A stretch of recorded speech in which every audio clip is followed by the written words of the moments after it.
Hello, algebra class, and welcome to our video about linear functions. Now, if you watched the last video, that's great. That's a review video. This is for stuff that we're going to cover on Monday. So hopefully you watch this video and you can bring lots of questions to class tomorrow or Tuesday or whenever you watch it. Yes, Tuesday is what we're talking about. But for right now, and of course you can always go back and look at this at the end of the year when it's time to study for our end of course exam. So, with no further delays, algebra, linear function. Okay, so what is a linear function?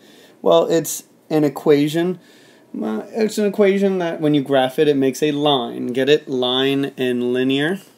But the other thing to think about is it can be written in what's called standard form. Standard form is ax plus by equals c, which sounds like a lot of alphabet soup. The x and y are variables that we've been working with this whole unit. A and b are just kind of numbers. We're going to replace those a and b and c with coefficients, numbers that are going to go in there. You'll see. So other things to think about with standard form when you are looking at the equation, the x and y all have exponents of 1. There's no squareds, there's no cubed of our x and y because that would change what our graph looks like. It wouldn't look like a line anymore. X and y are not being multiplied. Linear equations, as you can see, we're adding x and y. So x and y being multiplied means it is not a linear, so it's a nonlinear function. And x and y do not appear in the denominator, in exponents, or in radicals if it's a linear function. Okay, just things to keep in mind. So first of all, let's look at things. What are linear functions? Which one of these would be considered linear functions? Well, look at our first one. I see 5x plus 2y equals 30. I could kind of trace this back to what standard form looks like.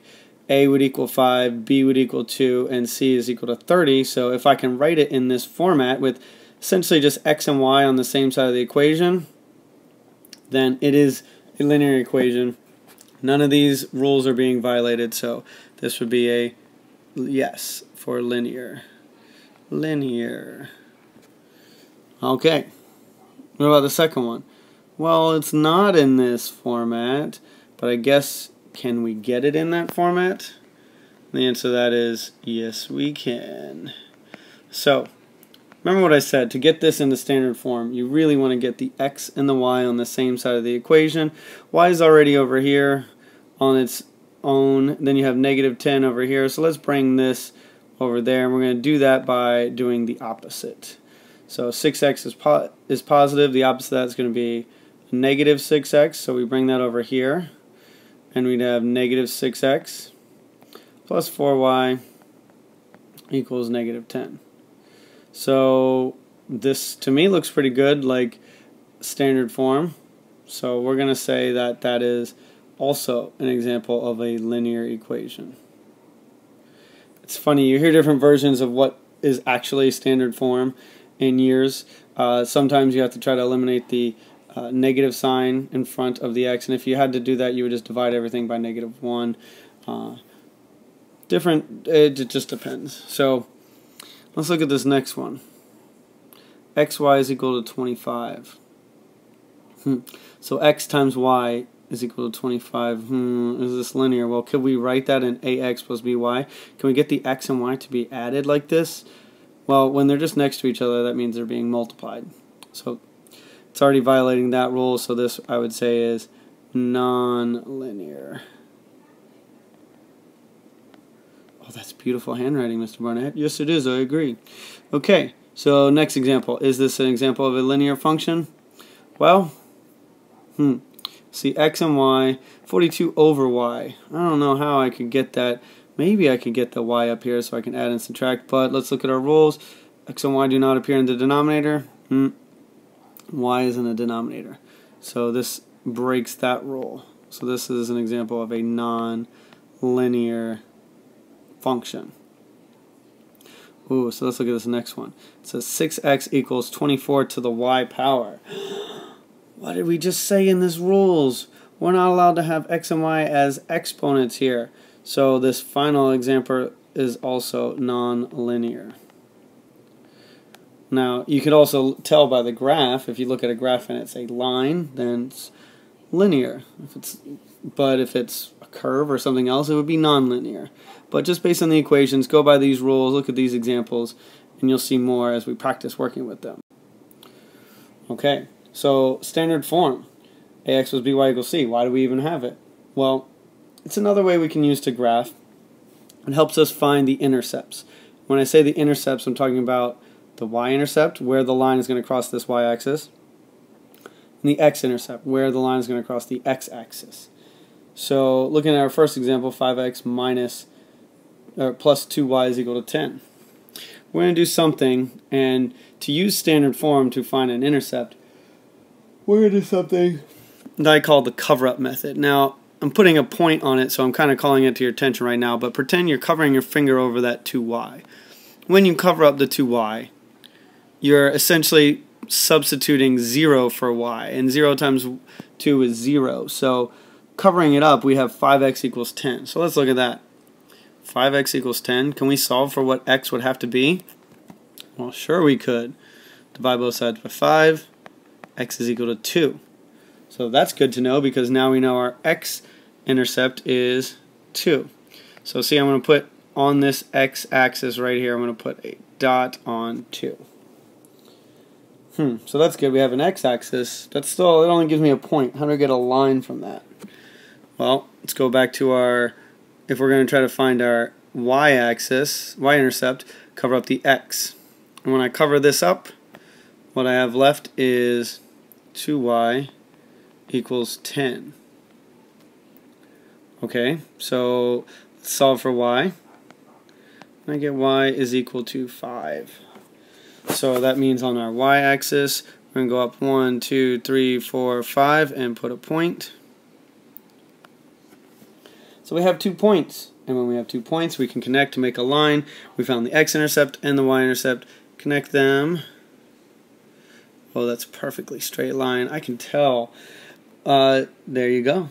There's the graph of 5x plus 2y equals 10. Now, let's go to the next one. Same deal. We're going to do the cover-up method. I'm going to try to find the y-intercept first. So I'm trying to find the x-intercept, so I'm covering up the y.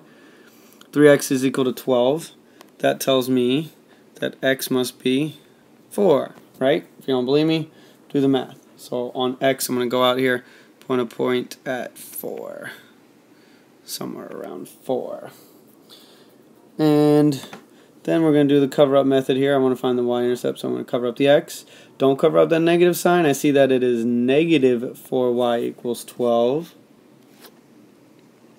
So I'm not going to lose that negative sign. Negative 4y equals 12. I'm going to divide both sides by negative 4.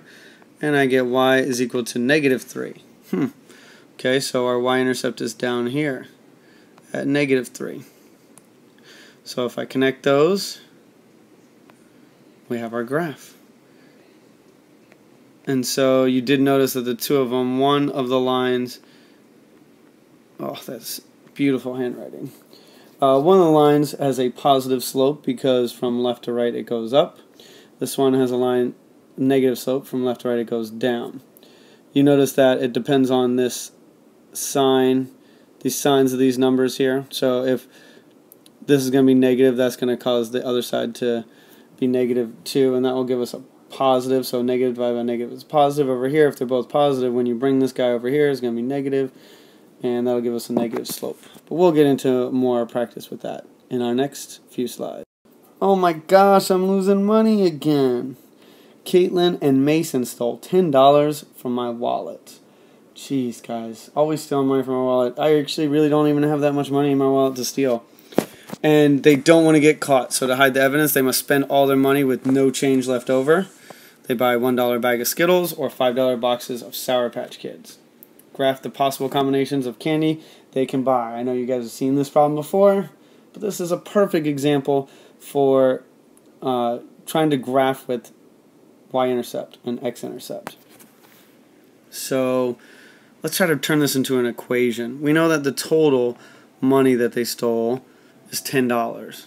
They don't know how many bags of Skittles, so, but we know that, no, not Skittles, let me erase. We do know that Skittles cost $1.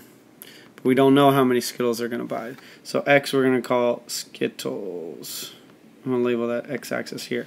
So that would mean Y is our Sour Patch. SP.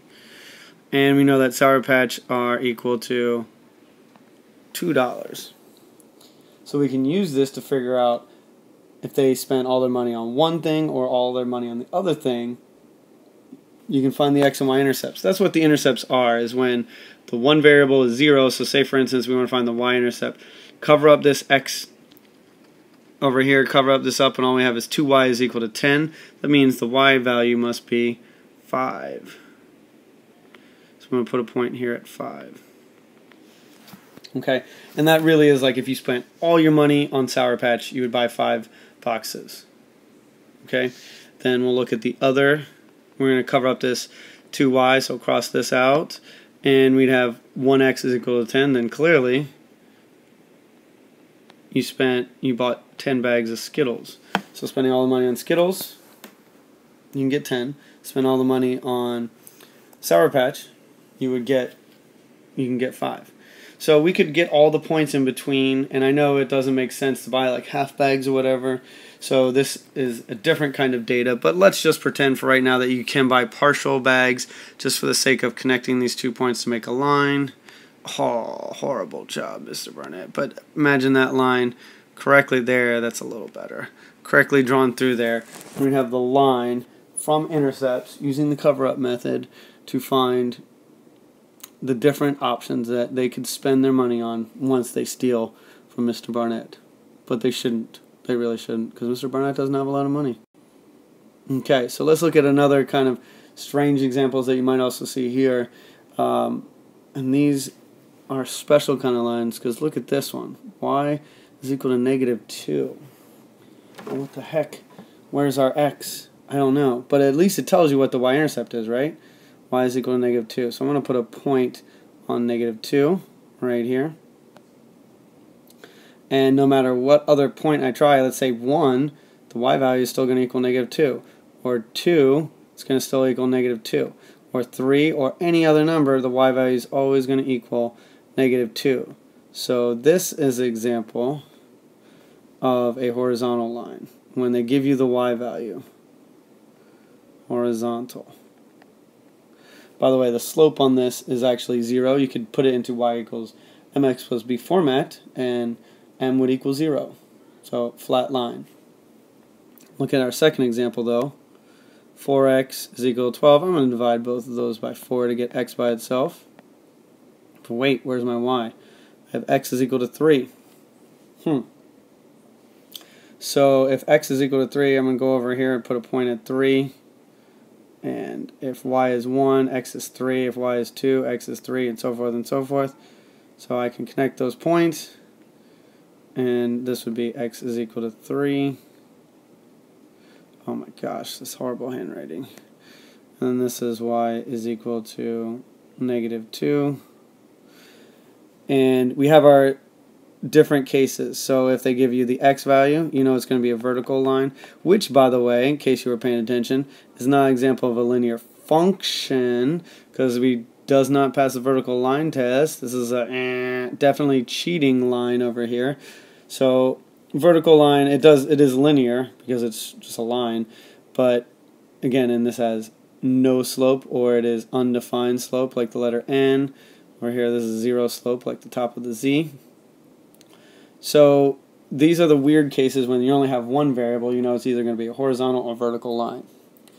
So what I'd like you to do is go back, review, make sure you understand this. Any questions you have, please write those down, bring them to class, and we will discuss them on Tuesday. Have a great rest of your weekend, guys. Goodbye.